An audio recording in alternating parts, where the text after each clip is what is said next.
చంద్రబాబు చుట్టూ మోడీ చేతిలో ఉన్నది. కాబట్టి వాళ్ళు ఎట్లా చెప్తే అట్లా చేసుడు తప్పితే తెలంగాణ రైతుల గురించి ఆలోచన లేదు, తెలంగాణ నీళ్ల గురించి ఆలోచన లేదు. ఇది దారుణమైన విషయం.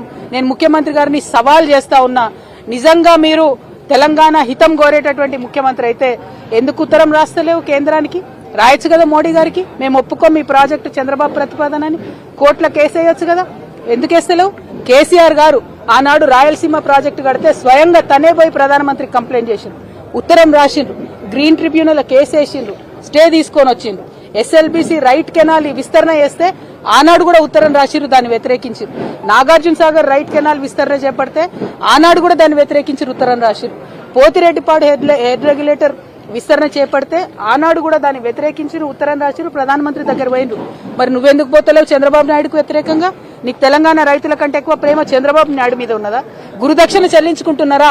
మా తెలంగాణ రైతుల ఉసురు తీసి, మా కృష్ణా గోదావరి జలాల్లో వాటాను తీసి చంద్రబాబు నాయుడుకు మీరు గురుదక్షిణ చెల్లించుకుంటున్నారా అని ఇవాళ రేవంత్ రెడ్డి గారిని నేను ప్రశ్నిస్తా ఉన్నాను.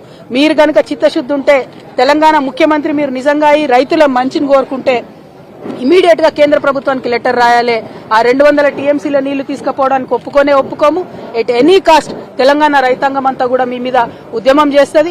మీ చిత్తశుద్ధిని, మీ నిజాయితీని నిరూపించుకోవాలంటే ఇమీడియట్ గా మీరు కేంద్రానికి కంప్లైంట్ చేయండి, అవసరమైతే కోర్టుకు పోండి, ఆ ప్రాజెక్టులను ఆపండి. ఇక్కడ తక్షణ సమస్య మా నిజామాబాద్ పసుపు రైతుల సమస్య.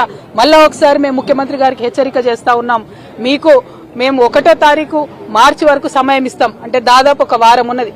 అంత లోపల మీరు చెప్పినట్టే మేమేం కొత్తగా అడుగుతలేం, మీరే చెప్పినారు ఎంతకన్నా అమ్ముడు అని పసుపు 12,000 నింపుతాం రైతులకు అన్నారు. ఇవాళ 8,000 అమ్ముడు పోతే 4,000 ఇవ్వండి, 9,000 అమ్ముడు అయిన రైతుకు 3,000 ఇవ్వండి, 11,000 పసుపు అమ్ముడు పోతే